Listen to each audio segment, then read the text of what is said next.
నవగ్రహాలకు ప్రతిరూపాలే ఈ నవధాన్యాలు.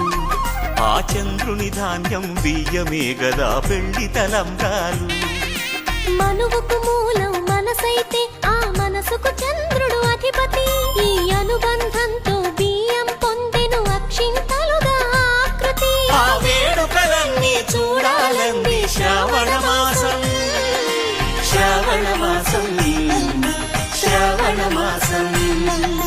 తెలుగువారి పెళ్లి ఇలా వైకుంఠమి మళ్ళీ, సంప్రదాయమే సౌందర్యంగా సాగుతున్న పెళ్లి.